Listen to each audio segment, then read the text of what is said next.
Maraming salamat sa iyong pag-imbita sa akin ngayong araw. Attorney Vic Rodriguez, when you filed your candidacy, So hilarious. sinabi mo na ang candidacy mo ay endorsed by former President Duterte. What happened? Ibig sabihin nun, nakausap ka ba niya? Ang pinangako niya? Oh no! Walang It pinangako seems like that you have kung hired hindi ay susuportahan ako. hires At serious saksi niya, yung kanyang mga supporters, yung kanyang board group, at upang sa ito and yes, may pag-uusap kami before the filing. At mga tatlo sa pag-desisyon ng usap because initially, sabi niya, Victor, ako ang senador. Ako hindi ko hiling ito. Mas magaling sa likod. Tutulong na lang ako. And I was expecting that he will be the one to run for senator. Akong butuhan nga mayor kay si Kuan. Mayor Christina. Yun nga, yung progress, yung usapan, eventually, siya ay kumandidatong mayor ng Davao, as we all know. So ako ang tumugon doon sa hamon na pagmumuan ng tunay at maisog na oposisyon. So here I am now. Oo, pero ibig sabihin, Okay, si Pangulong finish? Duterte ang nagbigay sa iyo ng idea You sa didn't listen tumakbo to sa us iyo. Not really idea, it's more of an encouragement Alright, to three President chance. Duterte for If me you to try ignore and run for three more senator. times and something bad is gonna happen.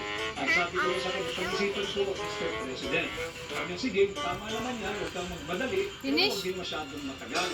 Dahil kinakailangan kang mapakilala, dahil kilala ka naman, pero hindi bilang Really? kandidato. You're making Okay, us mad. Attorney Rodriguez, sumikat ka bilang spokesperson abogado ni Pangulong Bongbong Marcos. Turn off your Buong train. ikaw ang pinakausap ng lahat. Ang may libro pa nga ang nakalagay Kingmaker. Kabilang ka binanggit sa campaign.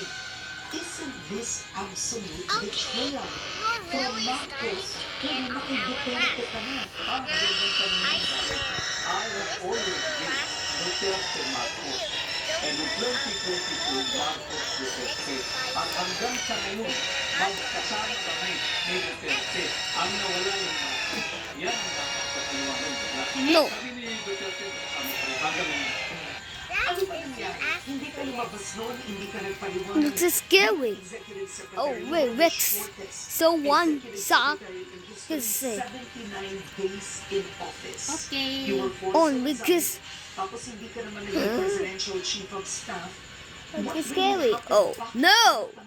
I think Ah! the I see former ES and Senator Ted Angara during the time of President Erap. Kasi obligated to turn yung Pangulong Estado. Okay, And, I'll get